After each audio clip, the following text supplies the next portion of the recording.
I want to recap a little bit how things went yesterday, some of the things we did last night, and then where we're at today.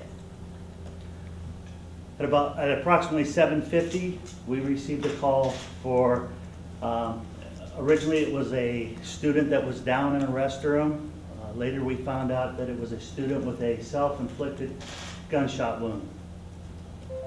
We responded to the scene along with our FD. We had numerous partners within Stark County that responded with us. Our first concern were the other students that were in the school. We had to determine if there was any other danger to them, along with making sure that we were able to get the injured student out of that building and to the hospital. That process was a long process. You all talked to parents that were over there. It took us a long time to be able to secure that building to the point that we were able to release those children back to their parents. First, I want to say that the staff from Jackson Local Schools did an unbelievable job for us. That was a difficult day for them. These were students that they work with every day, and you would not know that the problem that we knew was there was happening by how they responded and were able to get those students reunited with their parents. Part of that delay in getting the students reunited with the parents was on the police department. We had a protocol that we were going to go through, and the one thing we were going to make sure of was that those students were safe. When we moved them from their classroom, we were going to know that we were taking them to a safe area, that they were safe themselves to be in that area, because at that time we still didn't know exactly what we were dealing with. As most of you know, the coroner has announced that 13-year-old Keith Simons passed away this afternoon. Our investigation will continue. We still are in the process of learning exactly what Keith had done during the morning. We are interviewing all parties that we're able to interview, and this investigation is going to be timely, or it's going to take us a long period of time. There's no question about that. We have a lot of electronics that we have seized. We're going to go through those. We have cell phones we're going through. We're going to attempt to find out what exactly he was planning for yesterday morning. I've had a number of questions of how someone could get a long rifle into the school without being noticed. He concealed that rifle on his person underneath his clothes. Beyond that, I won't comment. I think it's important to know that he was in contact with numerous people on his way to school. He did ride his school bus to school, and nobody noticed that he had anything with him.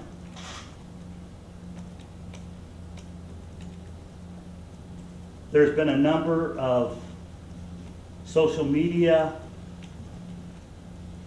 both misinformation, complaints out there of how things were handled. Last night, our detective bureau was out till probably 3 o'clock in the morning following up on any lead possible, any connection with this young man, and to make sure that the students could return today to the school and be safe. We did put extra officers in every one of the schools this morning.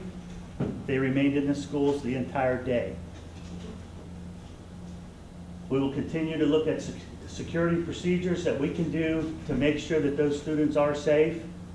And we hope that as we keep working through this week, that we can return back to normal to whatever degree we can. At the end of the day, we have a grieving family out there. This is a very difficult day, I'm sure, for that Simons family. We want to respect them and their privacy. We want to give them a chance to mourn. And again, we are going to continue with the investigation. I will take a couple of questions. Chief, you talked about trying to figure out what he was planning for, was the words that you used. So you now believe that he was planning something as opposed to just committing.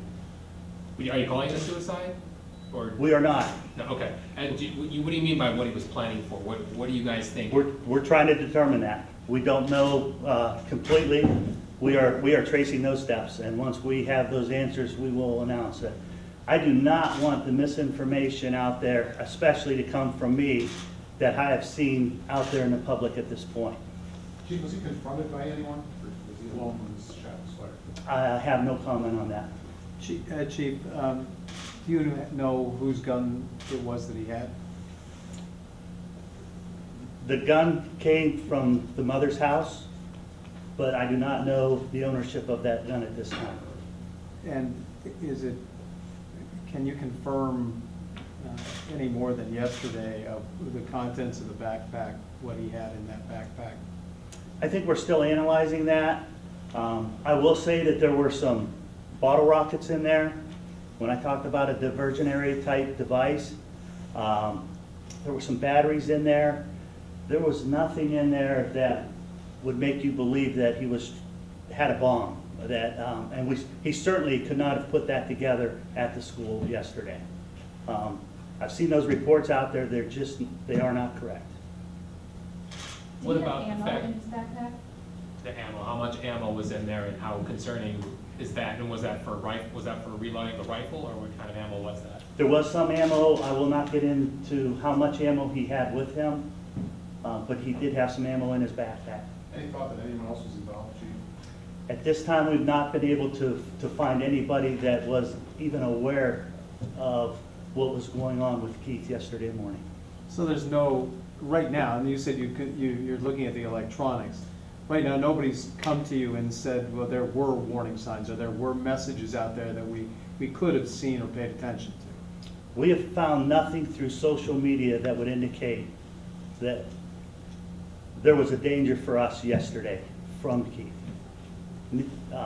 from friends that we have talked to, as well as people at the school. So, as far as accidental or intentional, you don't have an answer, or do you? We don't. I think we have to wait until the autopsy's complete, and we may be able to determine that at a later time. I think that the question that keeps coming up in the community, other than how did he get the gun in the school, wasn't it obvious he was planning something if he's got all of that? He's got the gun in the school, he's in the bathroom, it's all loaded up with this type of ammo in the backpack. The people are thinking, well, what was he planning? We can make assumptions. I'm not willing to do that. I want to wait until I know for sure what that plan was. Where on his body was he shot? I will not comment on that. I believe that should be released from the coroner. Okay, thank you very much. I will hopefully be able to get back with you in the next day or two.